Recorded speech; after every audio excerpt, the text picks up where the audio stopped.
que nos mandan conceptos, pensamientos, paradigmas, reproducciones de la realidad que nos confunden. Es justamente lo que les pasa a los pobres muchachos, que los pobres muchachos, cuando eran pequeñitos, estaban muy en contacto con su interioridad y con su autenticidad y con su realidad personal, pero luego a medida que van creciendo empiezan a vivir una vida para agradar compañeros, para agradar amigos, para agradar vecinos, para agradar a la sociedad, para parecerse al mundo que los rodea, para no disonar, para no ser diferentes, para no ser señalados, para encajar. Pero eso no son ellos, esa no es su verdad. Y ese es el deseo de Dios. El deseo de Dios es que nosotros vayamos detrás de nuestra verdad, de lo que realmente está escrito en lo profundo de nuestro corazón. Ustedes recuerden la intencionalidad de la educación calasancia: guiar al niño según su interna inclinación o guía del Espíritu Santo. No es guiar al niño según lo que a mí me parece, no es guiar al niño según lo que a la sociedad le parece, o al mundo le parece, o a las redes sociales le parece, o a los compañeros le parece, o a la familia le parece, sino que es guiar al niño según la voz del Espíritu, la guía del Espíritu, es decir, su autenticidad más auténtica. Y uno no siempre entra en contacto con eso. Ustedes simplemente piensen en el montón de personas que se acercan a realidades que son tóxicas y dañinas y sin embargo siguen en contacto con esas realidades tóxicas y dañinas. Personas tóxicas, por ejemplo, que uno sabe que esa relación me está haciendo daño a mí y a otras personas y sin embargo yo sigo en contacto con esa relación. Justamente el otro día que daba una charla en la noche del sábado, una de las preguntas que la gente me hacía, o que una persona me hacía, era que qué hacer cuando la pareja de uno agrede y maltrata a los niños de uno. Y la respuesta que yo daba puede parecer muy evidente, pero resulta que para un ser humano no siempre es evidente. ¿Y cuál era la respuesta que yo daba? Pues hay que alejarse del tipo que está haciendo daño y que está maltratando. No hay de otra. Yo no puedo dejar a unos niños en contacto con un monstruo. Pero a los seres humanos nos gusta salir con monstruos. Y a los seres humanos nos gustan las monstruosidades. Y por eso hay pelados que a medida que van creciendo se van acercando a monstruos de la vida. Amigos que no hacen bien, pandillas que no hacen bien, ambientes que no hacen bien, entornos que no hacen bien, redes en las cuales se meten que no hacen bien, el novio que no hace bien, la novia que no hace bien, el consumo de una sustancia que no hace bien, entretenimientos que no hacen bien. Porque no necesariamente los seres humanos sabemos elegir la calidad de vida que merece llamarse vida. Por eso es que Dios nos quiere cambiar la vida, que en verdad no es cambiar, sino que lo que Dios quiere es que entremos en contacto con la realidad más profunda de nosotros, que volvamos a conectar con aquello con lo que cuando éramos pequeñitos estábamos íntimamente conectados y que luego uno lamentablemente se desconecta. Conectarse con la interna inclinación o guía del Espíritu Santo, con nuestra inocencia más inocente y con nuestra intimidad más íntima. Calasanz era un hombre bueno, muy bueno, pero Dios lo hizo aún más bueno, porque Calasanz no estaba pensado por Dios para ser un buen sacerdote, sino que Calasanz estaba pensado por Dios para ser el santo de los niños y el santo de la educación, nuestro maestro, luz y guía, que nos mira desde la gloria y nos bendice en este día para alcanzar del Padre Eterno inteligencia y piedad, y que nosotros también, como Él, aprendamos a tener un entero rendimiento a la santa voluntad de Dios. Calasanz, dejarse cambiar la vida por Dios. Comienzo diciendo, muchachos, que la vida cristiana, toda ella, es una experiencia de conversión. Una de las cosas que más daño le hace a la vida cristiana es que la gente sigue viendo la vida cristiana, la experiencia de fe, como un problema religioso. Es decir, que uno se adhiere a una religión, participa de una religión, tiene un culto en una religión, unas responsabilidades en una religión, como si el problema fuera un problema de culto. Y entonces, al ser un problema de culto, eso está reservado como para un pedacito de la vida. Uno coge como la vida y la vida tiene toda una serie de aspectos. Aquí el entretenimiento, aquí la familia, aquí la pareja, aquí la sexualidad, aquí la intelectualidad, aquí la profesión, aquí las diversiones, los hobbies, en fin, y una partecita de todo ese cuadro complejísimo de la vida es la parte del culto y de la religión. Y eso no es la vida cristiana. La vida cristiana es toda la vida. La vida cristiana tiene que ver con todo lo que somos. La vida cristiana está en nuestro amor de pareja, en nuestro amor familiar, en nuestra paternidad o maternidad, en nuestra manera de ser hermano, hermana, amigo, amiga. La vida cristiana tiene que ver con lo que estudiamos, la manera como estudiamos, tiene que ver con nuestra profesión, con nuestro trabajo, con nuestras diversiones, con nuestros hobbies, con nuestros entretenimientos. La vida cristiana tiene que ver con nuestra manera de pensar, con la manera como sentimos y expresamos emociones, con la manera como vivimos nuestra corporalidad. La vida cristiana afecta toda la existencia. No es un problema meramente religioso. La vida cristiana es una realidad existencial. Afecta toda la vida del ser humano, todas las dimensiones del ser humano. Y entonces, la vida cristiana es una propuesta. Y esa propuesta es la propuesta de la conversión. Esa es la palabra que utilizamos en español, conversión. Pero la palabra conversión es una traducción al español de dos palabras griegas. Y esas dos palabras griegas son mucho más significativas. La primera palabra griega que se traduce al castellano como conversión es la palabra epistrefo. Epistrefo significa volver, regresar. La conversión es volver y regresar. ¿Volver y regresar a dónde? Volver y regresar a Dios, al Padre, como el hijo pródigo vuelve y regresa a la casa del Padre después de haberse alejado. Pero también es volver y regresar a lo más mío de mí mismo.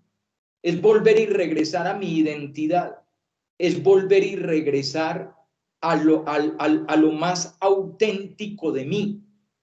Porque como les decía antes, el problema es que el niño pequeñito está en absoluto contacto con sí mismo, pero a medida que va creciendo el niño se va alejando de sí mismo. Y lamentablemente hay niños que nunca jamás se vuelven a encontrar consigo mismos. Terminan negando lo que fueron y terminan viviendo una existencia de diferenciación de sí, casi que de negación de lo que realmente era su autenticidad.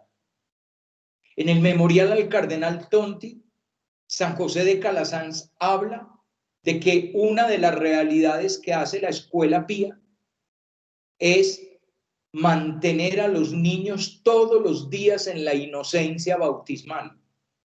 Ustedes no lean esa frase en términos moralistas, que además San José de Calasanz no era para nada moralista. San José de Calasanz no está pensando en una inocencia del ombligo para abajo. Ese no es el problema de San José de Calasanz. Para San José de Calasanz, la inocencia bautismal es que el niño todavía no se aleje de la presencia viviente de Dios con la que está en absoluto contacto desde pequeñito, que es su autenticidad, la autenticidad del niño. Epistrefo, la conversión, es volver a lo mejor de uno, volver a la verdad de uno. Y esa bondad, esa verdad, esa belleza original, ese valor original de uno, esa autenticidad de uno es el lugar donde habita Dios. Por eso es volver al Padre y volver al abrazo con el Padre, regresar. La otra palabra griega que se traduce por conversión es la palabra metanoia. Y metanoia hace referencia a metá, que significa más allá, lo que queda más allá.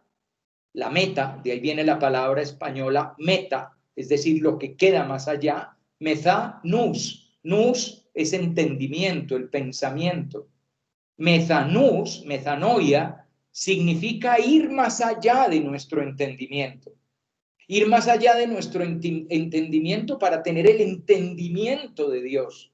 Y Dios entiende el mundo, Dios entiende la realidad de una manera diferente a nosotros.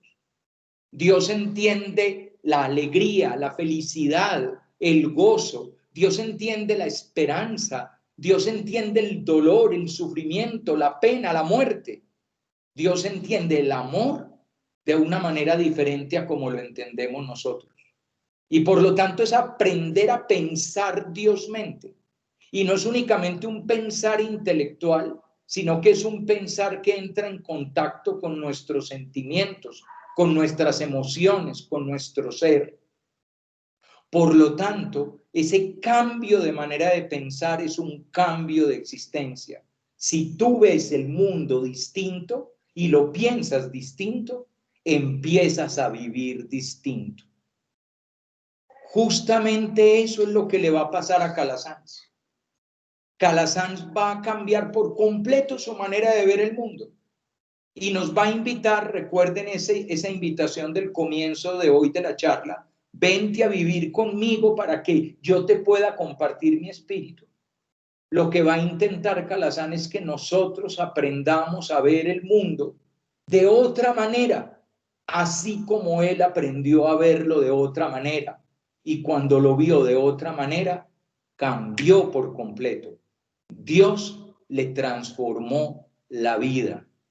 Y entonces ahí apareció el verdadero Calasanz, que no era ese doctor Calasanz, sacerdote de sotana de seda que pretendía llevar una vida eclesiástica de logros, sino que lo que Dios había hecho era un humilde maestro de niños.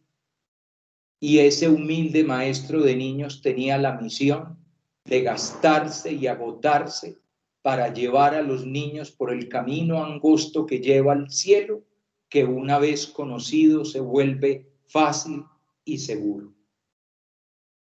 Calasanz pasó de ser José de Calasanz, el doctor en teología, sacerdote reformador español, a ser José de la Madre de Dios, religioso pobre de las escuelas pías, sacerdote reconvertido en maestro, en una época en que ser maestro era un oficio vil y despreciable, y en Roma, una Roma a la que llegó en 1592 y de la que ya no se marchó jamás. Toda esa inmensa transformación, el doctor José de Calasanz pasa a ser el humilde religioso José de la Madre de Dios, un religioso con suma pobreza, el sacerdote reformador que aspiraba a logros eclesiásticos, se convierte en un humilde sacerdote maestro que se abaja para ir a trabajar con los niños más pequeños, y de entre los niños más pequeños él escogía a los que estaban más desarrapados y harapientos y ojalá descalzos, y eran los que se reservaba para él. En una época en que el oficio de maestro no era valorado, en cambio ahora 400 años después tampoco. Muy bien. Entonces, en esa época el oficio de maestro era visto como vil y despreciable. Y él venía de España, una España a la que pensaba volver, porque se había comprometido a regresar a España para participar en la reforma de la Iglesia española y para atender las necesidades de sus sobrinos, porque quería ayudar con sus bienes a su familia. Y sin embargo, nunca más España, nunca más la familia, nunca más sus sobrinos, y allí quedó en Roma, porque Dios le cambió la vida. Dios le cambió a Calazán el proyecto de vida. Nosotros estamos acostumbrados a hacer proyecto de vida, al menos así se lo enseñamos a los niños, a los 16, 17, 18 años. 16, 17, 18 años les pedimos a los niños que visualicen su proyecto de vida. De hecho, los retiros de 11º son unos retiros para escribir el primer modelo de proyecto de vida que un peladito de 17 años, que una peladita de 17 años puede hacer. Eso es lo que hace tan difíciles los retiros de 11. Los retiros de 11 no son fáciles. Y no son fáciles porque los retiros de 11 no es ir a retiros a llorar porque tengo problemas en la familia, que eso evidentemente es mucho más sencillo, sino que los retiros de 11 es ir a visualizar la vida como proyecto e inspirado en Jesucristo, inspirado en Dios, plantearme yo para qué estoy en este mundo. Y eso muchas veces le queda grande a los pelados. Nosotros les pedimos a los niños de 17 años que visualicen su vida como proyecto y que tomen sus primeras grandes decisiones. Pues muy bien, Calazán ya había hecho eso.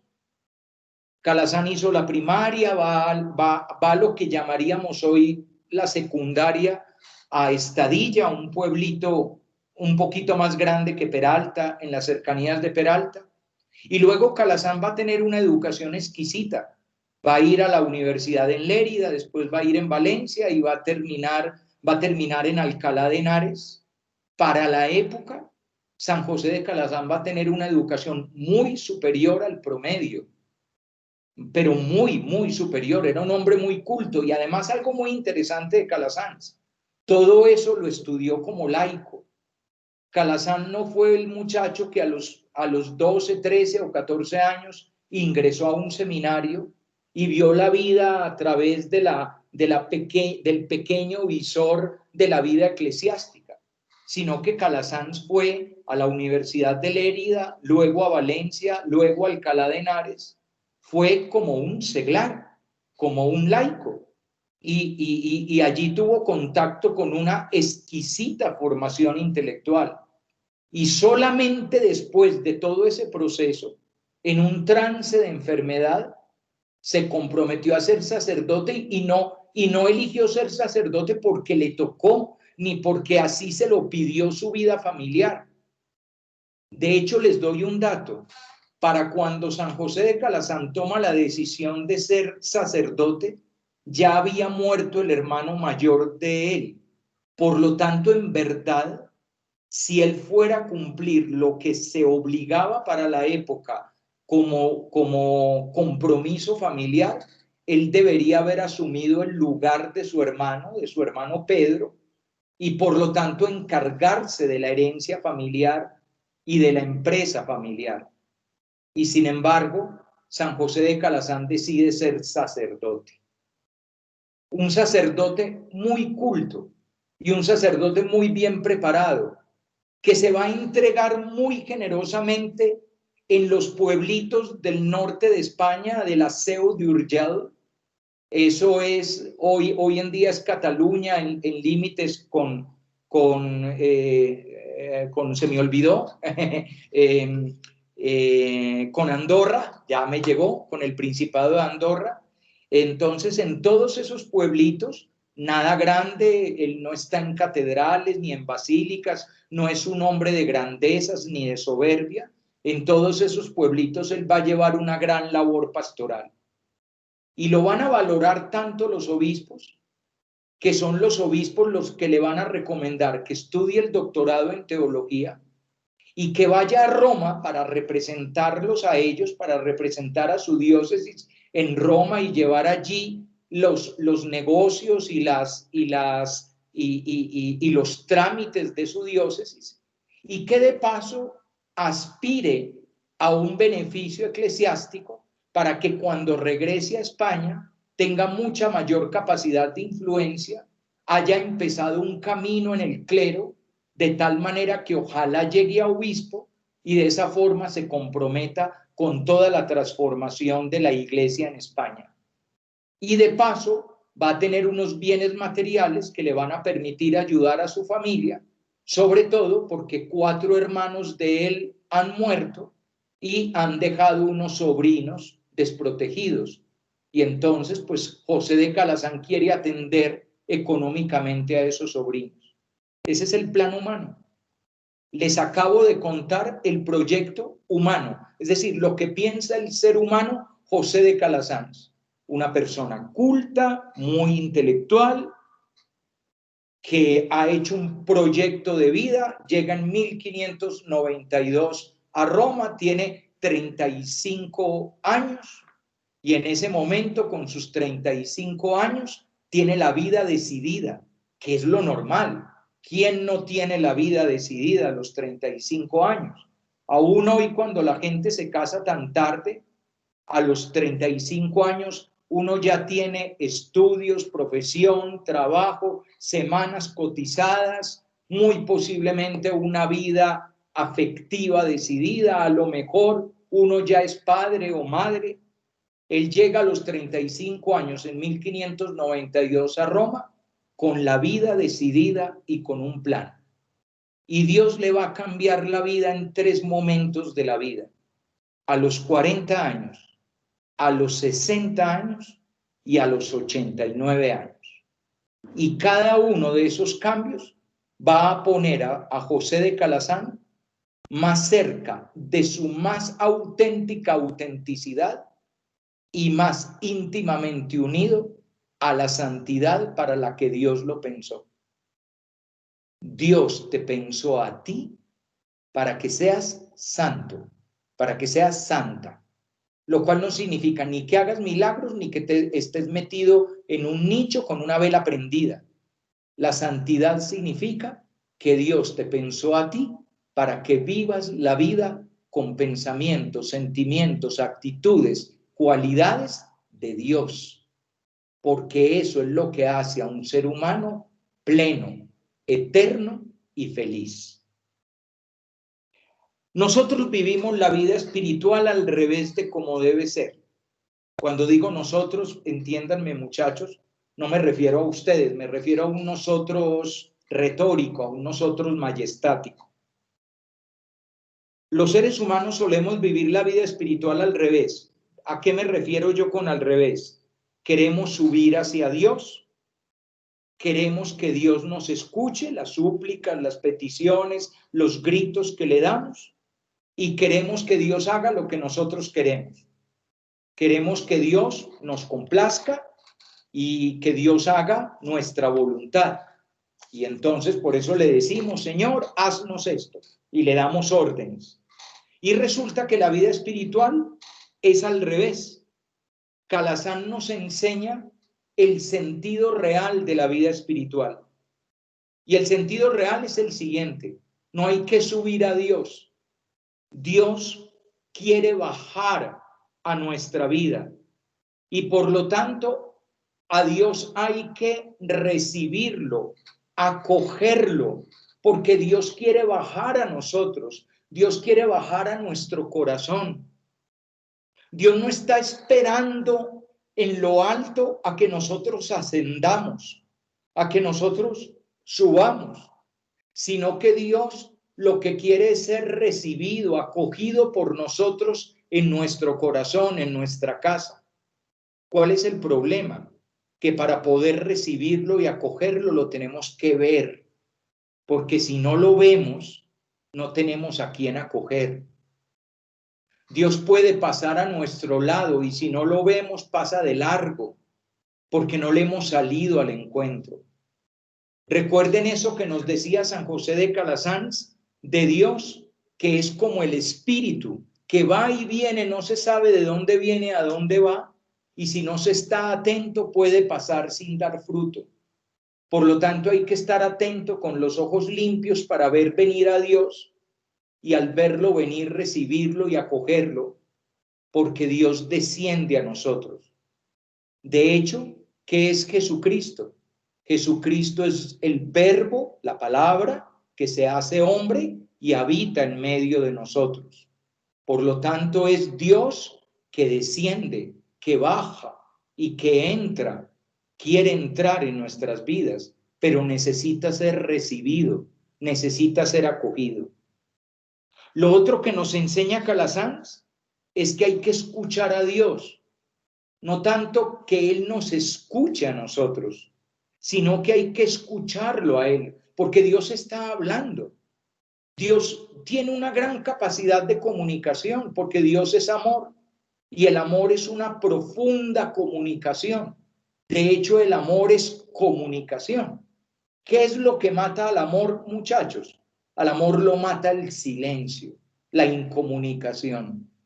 Fíjense en las relaciones de pareja. Cuando estamos recién enamorados no hacemos sino hablar.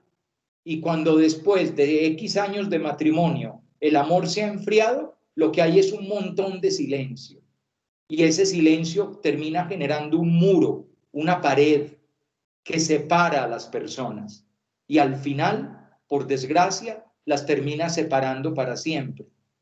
¿Cómo es la relación de una madre o un padre con un niño pequeño? Comunicación. ¿Cómo te fue en el colegio? Y el niño habla. Y la relación es muy fácil. Hablar con un niño es muy fácil. Después el pobre niño o la pobre niña devuelve adolescente. ¿Cómo te fue en el colegio? Y todo comienza a ser monosílabos. Bien, ahí, sí, ok. Y entonces se levanta el muro que nos separa. Lo mismo pasa con Dios. Uno termina siendo un muro con Dios, y ese muro con Dios es que uno no lo escucha. Dios hablando y hablando y hablando y queriendo llegar a mí, y yo sin escucharlo, porque yo levanto un muro de sordera ante la voz de Dios que me quiere hablar. ¿Y cómo habla Dios? Dios habla en la realidad. Todo lo que nos está rodeando es la voz de Dios hablando, hablándonos, diciéndonos, expresándonos. Dios nos habla en su palabra, en la Sagrada Escritura, en la palabra de Dios. Dios nos está hablando. San José de Calasanz se encontraba con la palabra de Dios y sentía que esa palabra estaba dicha para él. Hay un salmo de la Biblia que dice: a ti te ha tocado el pobre. Y San José de Calasanz siente que eso se lo dijo Dios a él, que Dios le confió a él el niño pobre, porque el niño pobre no estaba confiado a nadie más y nadie más estaba encargando del niño pobre. Y Calasanz sintió que esa palabra de Dios estaba dirigida en particular a él. Y si ustedes van viendo textos de San José de Calasanz, verán que San José de Calasanz capta textos de la Sagrada Escritura como dichos por Dios directamente para él. Como por ejemplo, lo que hagan a uno de estos mis más pequeños hermanos, a mí mismo me lo hacen. Y Calasanz entiende que estos pequeños hermanos son los niños pobres. Y en la oración, Dios nos habla a cada uno personalmente. Yo incluso en este momento les invitaría a que cambien la dirección de la oración. Uno normalmente entiende la oración como uno hablarle a Dios, cuando en verdad la oración es uno escucharle a Dios, lo que Dios nos está diciendo. Yo pidiendo consuelo y resulta que Dios ya me consuela. Yo pidiendo luz y resulta que Dios ya me está dando luz y ya me está dando sabiduría. Aquíétate, cállate y escucha. Y si escuchas, verás la dulzura y la ternura con la que Dios te habla. Y rendirnos, y esto es lo tercero, rendirnos a su voluntad. Saber que lo que Él decide, lo que Dios decide, es lo mejor para mí. La voluntad de Dios no es heterónoma. Me explico, no es una realidad externa al hombre yuxtapuesta al ser humano. Algo que es como una carga, como algo que me daña los planes. Es todo lo contrario. La voluntad de Dios es interior. Dios conoce mi interior. Y como conoce mi interior, Él sabe mejor que yo lo que yo soy y lo que me hace feliz. Hace un rato hice referencia a la oración con la que con los niños rezamos todos los días a San José de Calasanz. El otro día me preguntaba Angélica que de dónde venía esa oración. No tengo idea, porque hace parte de esas oraciones de tradición, transmitidas de generación en generación. Pero lo que yo sí le hacía ver a Angélica es que la oración es profundamente calasancia, no solamente porque se dirige a Calasanz, sino por lo que pide. Lo que pide la oración es que Dios nos dé inteligencia y piedad y letras, y con esa inteligencia y piedad tengamos un entero rendimiento a su santa voluntad. Es decir, la clave de la educación calasancia es que el niño, la niña, nosotros, terminemos haciendo la voluntad de Dios, no como algo de afuera que nos toca hacer para dar gusto a alguien de afuera, sino como aquello que nos hace ser nosotros mismos y que justamente por eso produce el gozo más profundo, porque es la plena realización de mi ser más verdadero y más auténtico. ¿Cuál fue el camino que siguió San José de Calasanz? Ya les conté la primera parte. La primera parte es que Calasanz fue un niño piadoso, educado por su madre en un amor grande a la Santísima Virgen María, que él mantuvo toda la vida. Por eso son las escuelas de la Madre de Dios. Por eso nuestro escudo es el escudo de la Madre de Dios. Eso es el niño Calasanz, eso ni siquiera es el viejo Calasanz. Ese es el niño Calasanz parado en una silla de la escuela recitando los milagros de la Santísima Virgen María, y que rezaba todos los días el oficio, con su mamá, el oficio de la Santísima Virgen María. Y el niño Calasanz, para sus niños, les mantuvo ese amparo y protección de la Santísima Virgen María. Luego Calasanz descubre que Dios Padre lo puso en su corazón junto a su hijo. Decide hacerse sacerdote y es un buen sacerdote. Y ustedes quítense de la cabeza la idea de que el que llega a Roma es un hombre arrogante, soberbio, orgulloso, que quiere dignidades. Eso no es real y eso no es justo con Calasanz. A Roma llega un sacerdote honesto, honrado, bueno, tan bueno que empieza a vivir con otro sacerdote en Roma, y cuando se da cuenta que ese sacerdote lleva una vida de pecado, porque tenía una relación con una mujer, Calasanz se va de ahí y se va a vivir al palacio del cardenal Colonna, porque se da cuenta de que ese ambiente en el que está con ese otro sacerdote es tóxico y no es adecuado para su sacerdocio. Y la prueba de esa rectitud y de esa nobleza de Calasanz es que en esos largos años de espera en Roma, en los que nada que sale lo de la canonjía, en esos largos años de espera, Calasanz no se pone a hacer cosas ni de beneficio personal, ni para conseguir dinero. Podía haber sido un predicador o confesor de nobles y se hubiera llenado de dinero, sino que Calasanz hace lo siguiente. Primero, se apunta a varias cofradías. Segundo, se dedica a una vida de oración. Y tercero, una vida de profundo servicio. Miren, se apunta a la cofradía de los 12 apóstoles, que trabaja con pobres vergonzantes, es decir, gente que había tenido bienes y que los había perdido. Es decir, trabaja con pobres. Trabaja en la cofradía de las Llagas de San Francisco, que trabaja con pobres. En la Trinidad de los peregrinos y convalecientes. ¿Por qué? Porque en la época, más o menos cada 10 años, había pestes. Y esas pestes pasaban destrozando las ciudades. En una de las últimas, habían muerto cerca de 50.000 personas en Roma. Y Calasanz trabaja con los peregrinos. Los peregrinos son gente que llega a Roma y no son los peregrinos nobles o importantes, sino que son los desarrapados que no tienen dónde quedarse, y los convalecientes, que son los que quedan lo que queda de que ha sobrevivido la peste.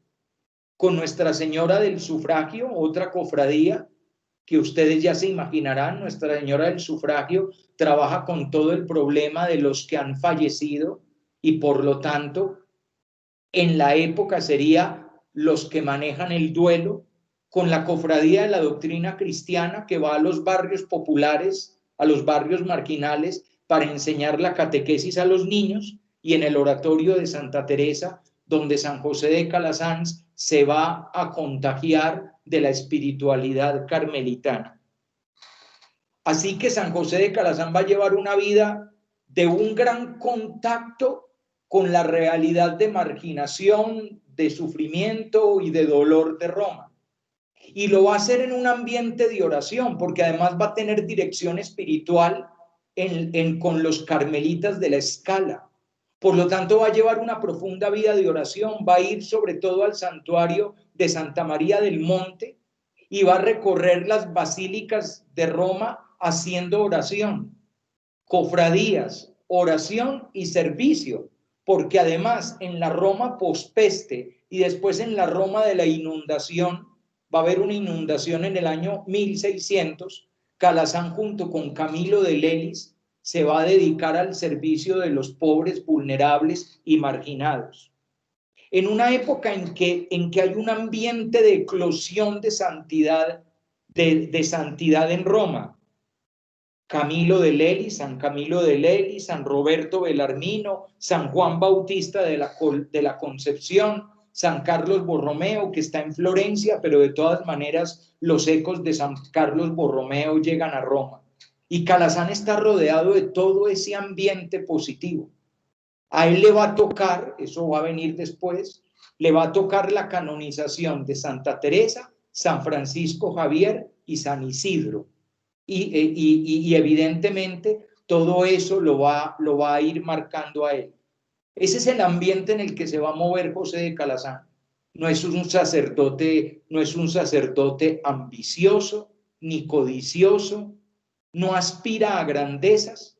Lo que pasa es que tenía un proyecto de vida, y ese proyecto de vida es: yo vengo a Roma, represento a mi diócesis, estoy aquí para los trámites y los negocios de mi diócesis, siguiendo las instrucciones de mi obispo, estoy aplicando a un beneficio eclesiástico para regresar con un título a España, de tal manera que se abra mi carrera eclesiástica con miras muy posiblemente a ser obispo, y de esa manera participar en la reforma de la Iglesia española. Eso evidentemente tiene unos emolumentos, un dinero, y con ese dinero voy a ayudar a mis sobrinos que quedaron huérfanos. Ese es el plan del hombre. Y ese plan del hombre no es malo, pero ese plan del hombre no es el plan de Dios. Y Dios le desbarata todos los planes.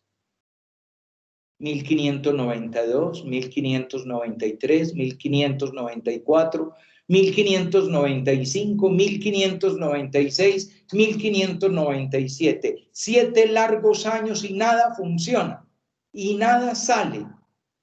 Yo decía el otro día en la charla del sábado en la noche en la parroquia de Medellín, decía: uno que se queja de que le retrasan una cita en una EPS 1 mes o 2 meses o 3 meses.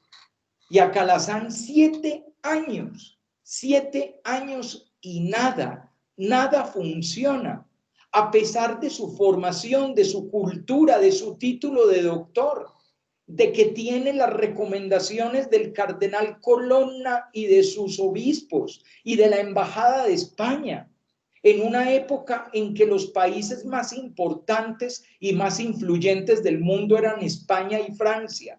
Y sin embargo, nada de Calasanz funciona. Y como nada funciona, él se dedica a orar, a servir y a trabajar en las cofradías. Y todo eso lo pone en contacto con un mundo distinto. Y Calasanz va a hacer algo maravilloso. Va a ver. La clave es ver. Va a ver con ojos de Dios. Y va a ver con ojos de Dios lo que nunca nadie antes había visto. Va a ver a los niños en la calle. Entiéndanme, no son los niños de la calle. Eso es un problema del siglo XX. Los niños que viven en la calle y se tapaban con periódicos y todo eso, y eso lo arregló más o menos, mal que bien, el Código de Infancia y Adolescencia, la ley del menor que llamaban antes, y eso lo arregló el bienestar familiar, y hoy en día, en principio, no hay gamines, era algo del siglo pasado. Hoy al niño lo recogen, lo llevan a un hogar de bienestar familiar y todo eso. No, Calasanz no ve niños de la calle. Calasanz ve a los niños en la calle. ¿Qué es lo que pasa, muchachos? Lo que pasa es lo siguiente. Estamos en la Roma de 1590 y tantos. Y en esa Roma de 1590 y tantos, pues no existe la escuela para todos. A ver, faltan 300 años para las ideas de la Revolución Francesa dispersadas por Napoleón y que de alguna manera empiecen a entrar en la conciencia de la Europa de entonces. Con todo y eso, podríamos decir que faltan 350 años para la Declaración Universal de Derechos Humanos y para que la humanidad tenga la claridad absoluta de que todo niño, toda niña tiene derecho a la educación. Es decir, faltan demasiados años para una idea que en ese momento nadie tiene. De la misma manera que hubo una época en que a nadie le cabía en la cabeza que la Tierra giraba alrededor del Sol, en este momento no le cabe a la gente en la cabeza que todo niño, toda niña, aunque sea pobre y marginal, aunque sea plebeyo, tiene derecho a educarse con una educación de calidad. Eso todavía no está en el pensamiento de la humanidad, no de Roma, de la humanidad. ¿Hay escuelas? Sí, hay escuelas. Y esas escuelas, pues son para quien pueda pagarla, pero no se ve necesario. El padre de familia de la época no ve absolutamente necesario enviar a su hijo a la escuela. Piensen ustedes que en pleno siglo XX, más de una familia no veía necesario enviar a las niñas a la escuela y que todavía hoy en día hay familias que prefieren tener al hijo trabajando, al niño trabajando, que enviándolo a una escuela. De hecho, uno de los grandes problemas de esta pandemia es el temor que tenemos de que pasada la pandemia, si es que algún día pasa, haya niños que ya no regresen a la escuela y que queden más bien vinculados a otro tipo de actividades y que la deserción, sobre todo en las clases populares, sea muy significativa con todo esto que estamos viviendo. Ahora devuélvanse a 1590 y algo e imagínense ese mundo. Las casas de entonces son cuchitriles, son lugares para pasar la noche, pero no son lugares para vivir. Los palazos, las casas grandes de los nobles, pues sí, evidente, pero las casas de los pobres no son para pasar el día. Entonces, el padre se va a trabajar en su oficio, cualquiera que sea, el padre se va a trabajar en su oficio, la madre va a lavar ropa, a servir a las casas de los nobles, a realizar alguna actividad y los niños quedan solos durante el día. No hay escuela para todos, no hay escuela pública, no hay escuela popular, por lo tanto el niño pasa la vida en la calle. ¿Qué hace en la calle? Pues tiene compañeritos, amigos, juega, tiene aventuras y tal, pero, y ese es el problema de la calle, en la calle hay vicios, en la calle hay peligros, en la calle el niño es instrumentalizado para pedir limosna, más en una ciudad llena de peregrinos. El niño es instrumentalizado para robos, para pillerías. Si ustedes se fijan, Dickens va a escribir sus novelas protagonizadas por niños, como por ejemplo Oliver Twist, la va a escribir en plena era victoriana del siglo XIX, Londres del siglo XIX.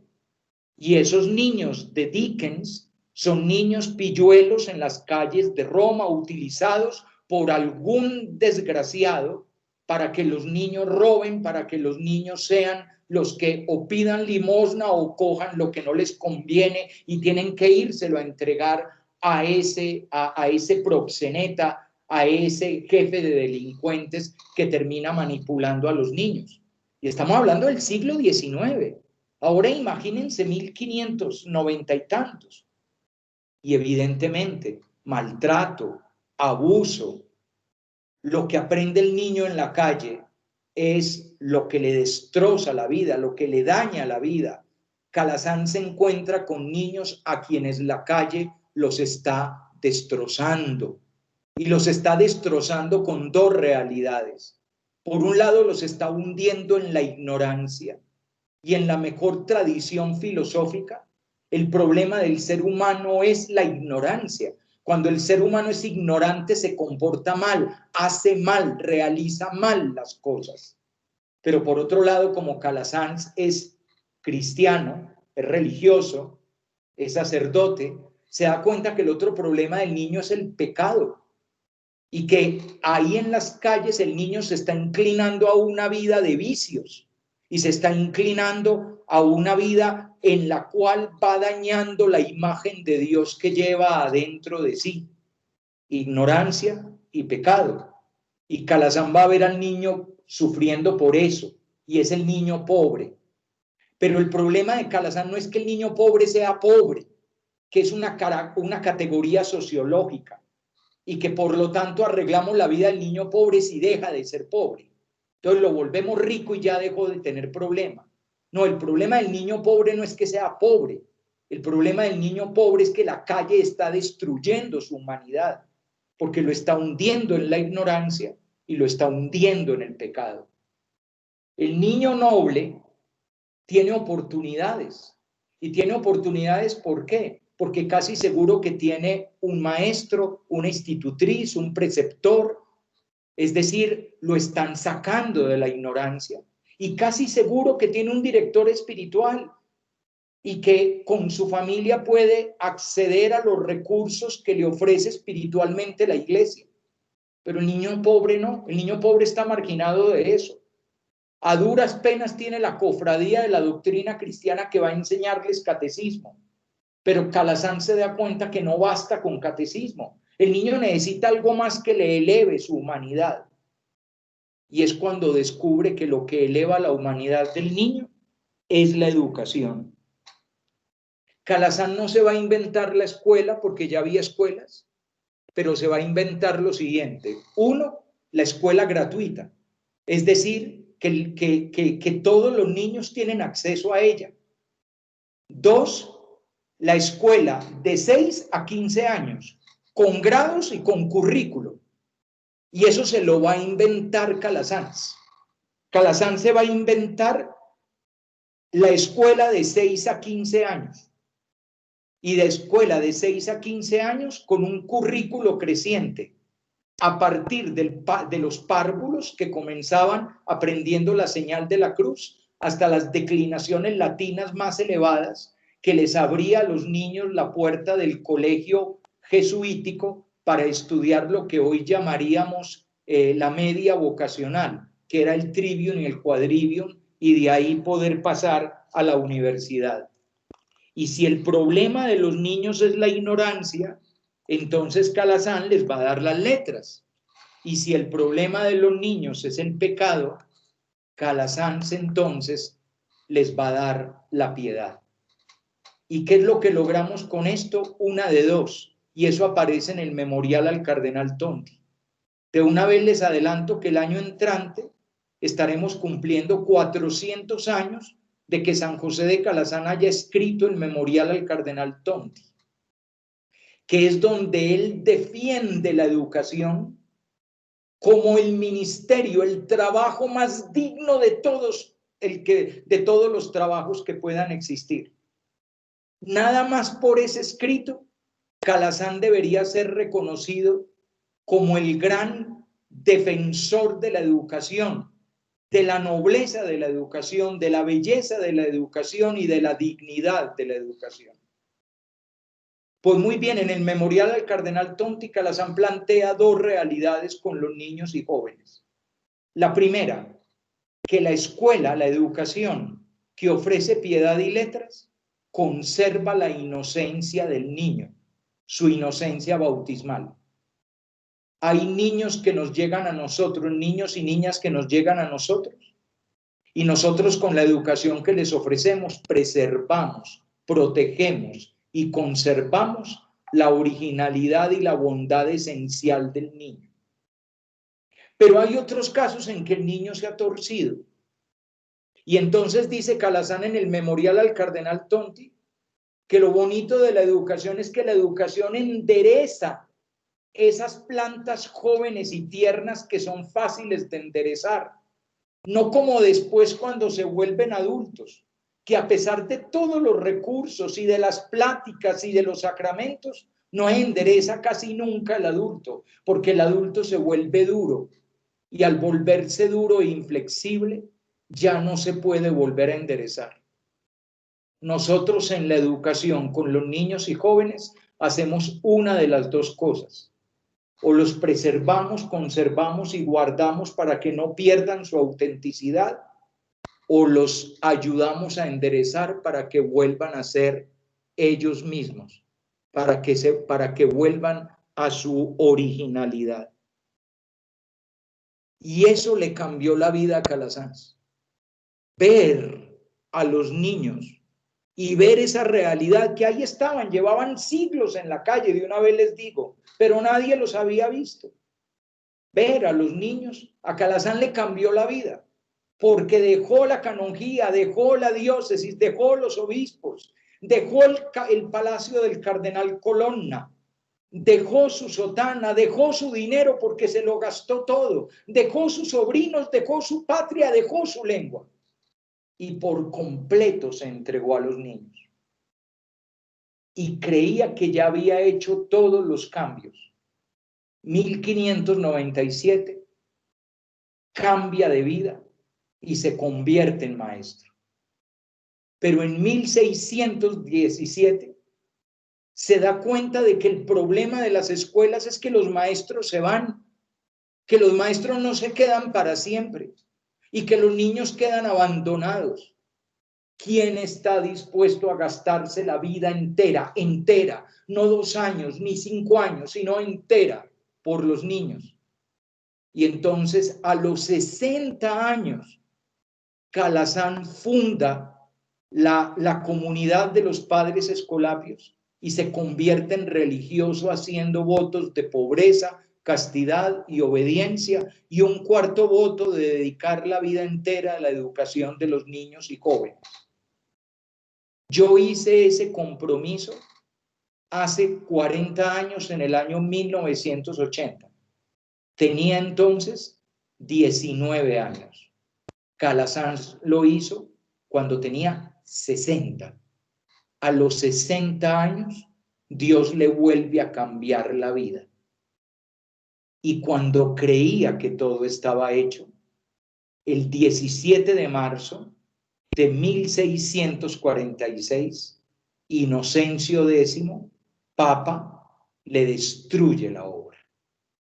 Y Dios, a los 89 años, lo convierte en crucificado y dedica los 2 últimos años de su vida a sostener una obra destrozada. Y la sostuvo a punta de esperanza, a punta de amor por la obra que había hecho. Un hombre que se dejó vaciar por completo y al final lo que quedó era muy parecido a Jesucristo en la cruz, el camino angosto que lleva al cielo, que una vez conocido se vuelve fácil y seguro. Muchachos, la clave de la vida calasancia comienza en ver. Esa es la clave. Ayer me llegó un video de esos que envían por WhatsApp. Yo tengo la gran ventaja de no estar en grupos ni nada por el estilo. Así que me llegue un meme o que me llegue un video es algo excepcional. Es muy raro cuando me llega algo. Pero ayer me llegó uno muy bonito. Era un video de un maestro, de un profesor, que va a visitar a sus alumnos disfrazado de pisero, disfrazado de domiciliario de pizzas, y le lleva a cada niño una cajita de pizza. Cuando los niños abren, ven la pizza y ven la foto del maestro acá en la tapa. Y dice, pues soy tu maestro y vengo a darte ánimo y a decirte que no te rindas. El video es muy bonito. Y entonces uno lo que ve es el maestro llegando a la casa de los niños. Pero con ojos de Calasanz se ve otra cosa. ¿Y qué es lo que se ve? Los niños abren la caja, se sorprenden. Ven al profesor, se alegran. Y todos inmediatamente abren los brazos para intentar abrazarlo. Y no se puede. Estamos en pandemia, estamos en cuarentena, no se puede abrazar. Es un abrazo truncado, un abrazo que no se puede dar. Y entonces, a continuación, el niño se pone triste. ¿Qué me llamaba a mí la atención de este video? Que así están nuestros niños. Y hay que ver. Los tenemos que ver. Más allá de las clases virtuales y de las materias virtuales y de las evidencias y de que prenda la cámara a ver si usted sí está allí, lo que tenemos que pensar es que nuestros niños, en medio de todo, están con una necesidad inmensa de abrazar, un abrazo que no existe, y que después de ese abrazo que no pueden dar, lo que queda es tristeza, una honda tristeza. Y son unos niños y unas niñas que hoy en día tenemos que sostener para que sean capaces de seguir heroicamente hasta el final de este momento de tragedia y de crisis en la que están. Es simplemente un ejemplo de cómo ve el mundo un Calasanz. Ver el mundo con ojos de Calasanz es ver a los niños con ojos de piedad, y viendo a los niños con ojos de profunda compasión es encontrar, darnos cuenta de que el verdadero problema del niño no es su clase social. El verdadero problema del niño o de la niña es que si es ignorante, el error le va a llevar por pésimos caminos. Y si se deja arrastrar por el pecado, eso le va a destruir el corazón y la vida a sí mismo y a quienes entren en contacto con él o con ella. Y que por lo tanto la educación que nosotros ofrecemos es una educación para proteger, conservar, guardar la bondad, la verdad, la belleza original del niño o de la niña, o para restaurar, reparar, enderezar y sanar un corazoncito que ha sido afligido por el pecado y una mente que ha sido afligida por la ignorancia. Calasanz fue el hombre que se dejó cambiar la vida por Dios. Nosotros, invitados por Calasanz a compartir su espíritu, estamos invitados por Calasanz a que Dios también nos cambie la vida y nos enseñe a ver la vida de una manera distinta, una manera en la cual nos duelen en lo más profundo de nuestro ser los sufrimientos de los niños y de las niñas. Y al sentir ese sufrimiento, no podemos hacer otra cosa que entregar la vida entera para salvarlos y enseñarles el camino angosto que lleva al cielo, que una vez conocido es fácil y seguro. Muchachos, ojalá tengamos este año una hermosa fiesta Calasanz. Va a ser muy distinta, es a través de esta pantalla tan horrible. Yo sé, nos hace falta todo, a mí me hace falta todo, pero con todo y esta limitación, vamos a intentar de que sea una fiesta hermosa, y nuestra recompensa será si al final nuestros niños y niñas ríen de alegría.